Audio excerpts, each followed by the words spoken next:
Good day. This is the Professor, CBMD PhD.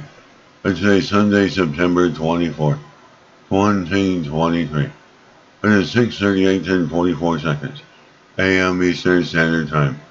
And today's research, Nano-based therapies.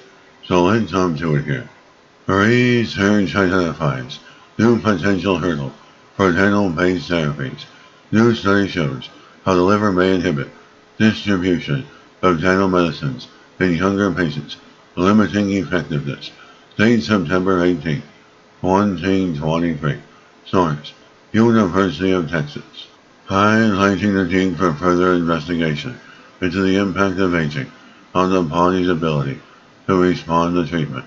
The researchers found age-related differences are due to how effectively the liver filters the bloodstream.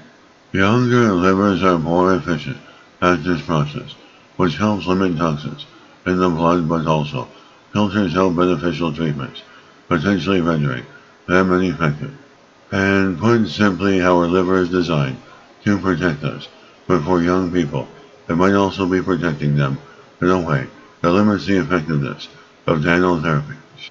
There is so much interest right now in nanoscale delivery systems and designs, but nobody has really considered how age plays a role in the effectiveness of these systems.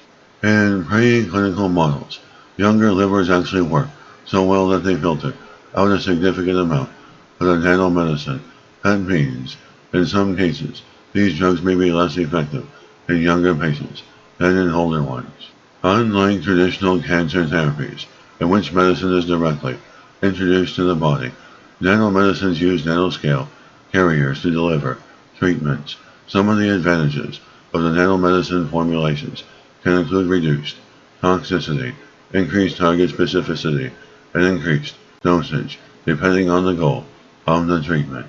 And to date, more than 50 nano-based therapies have been approved by the Food and Drug Administration, including 19 currently listed by the National Cancer Institute for use in cancer.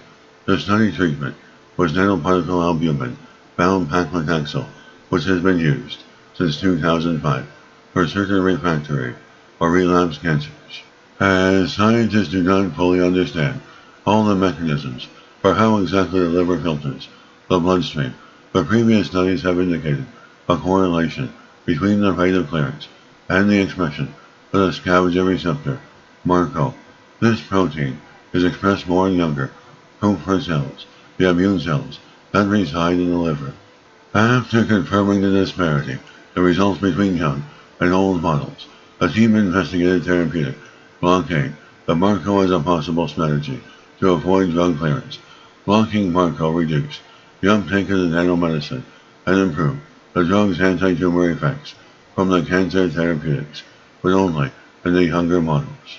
As this is just one example, but these results show that there may not always be a one-size-fits-all drug delivery strategy that is effective across diverse patient populations, and how personalized design is warranted in future nanomedicines. Hopefully, the study also opens the door for more thorough investigation of the clearance process and how to overcome it.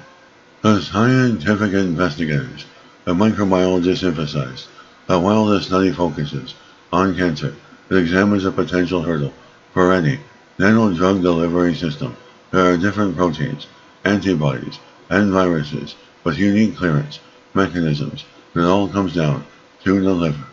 And this is a professor of microbiology, bioinformatics, pathophysiology, and leader of research. This video was created for educational purposes only. Hope you enjoyed listening. Until next time, have a great day.